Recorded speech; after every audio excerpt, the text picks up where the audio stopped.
This morning, working on a 2013 Grand Cherokee 3.6. The check engine light is showing oil cooler oil pressure and temp sensor, and it's just like doing the Wranglers, a little different in the wiring, and there's no alternator in the front like the Wranglers, and you can tell by the mess. Some of that's the oil from pulling the original oil cooler out, and you're going to lose coolant as well. So make sure you drain some coolant out of the system before you pull the oil cooler. And the upper plenums they're a fight,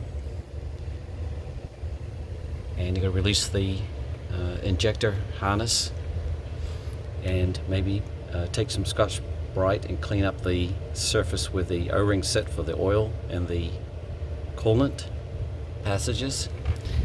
And the new unit I'm going to put on is from Amazon. It's under $100. Comes with new sensors. The Chrysler ones are better, and it comes with aluminum housing there. Sometimes that can crack, and this is the old unit looking at the bottom. And that's plastic there, and the new one is going to be all aluminum. Considered an upgrade.